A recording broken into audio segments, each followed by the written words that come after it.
Alors, si tu fais souvent des rêves que tu es en train de t'accoupler la nuit, si tu as des relations amoureuses instables, c'est-à-dire souvent des séparations ou alors tu as du mal à trouver un conjoint ou une conjointe, sache que tu souffres peut-être d'un esprit qu'on appelle incube ou succube. Alors, c'est quoi cet esprit-là?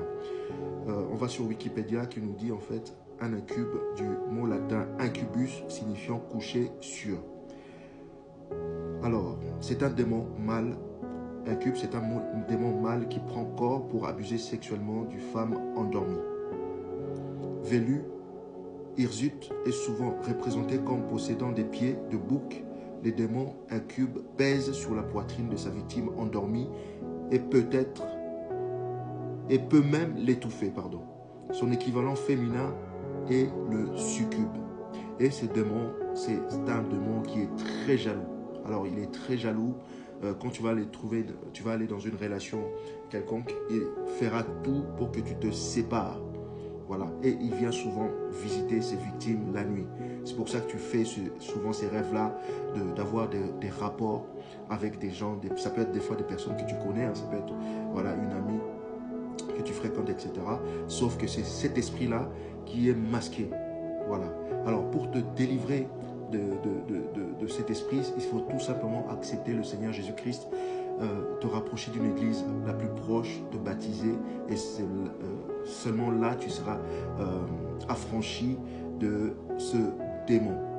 Alors, c'est un démon qui est très jaloux. Il est très jaloux. Il ne permettra pas que tu te maries, il ne permettra pas que ta relation amoureuse soit stable. Parce qu'il te veut pour lui. En plus, cet esprit va t'emmener des blocages financiers. Tu vas avoir de plus en plus du mal à t'en sortir chaque mois financièrement. Voilà. C'est un démon qui est très méchant. Il est là pour détruire des vies.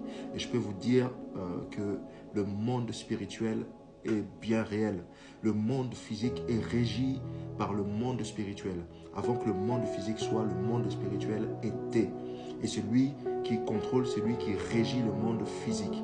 Donc le monde spirituel est bien réel et il est en train de faire des dégâts parce que, comme la Bible dit, mon peuple périt par ignorance. Le fait que tu ne saches pas, le fait que tu ne connaisses pas, tu vas passer toute ta vie dans toutes ces choses. Tu vas passer toute ta vie emprisonné dans toutes ces choses. Voilà. Écris-moi en privé, je vais te diriger vers une église pour aller te faire baptiser. Et si tu n'as pas encore accepté le Seigneur Sauveur Jésus-Christ, je te laisse faire cette prière. Seigneur Jésus-Christ, je t'accepte en tant que Seigneur et Sauveur. Viens dans ma vie y régner pour l'éternité. Je te donne ma vie pour l'éternité. Amen. Merci de partager cette vidéo un maximum afin qu'un grand nombre puisse avoir cette information. Merci de mettre en commentaire si tu as un témoignage. Merci de liker et à la prochaine. Surtout, abonne-toi.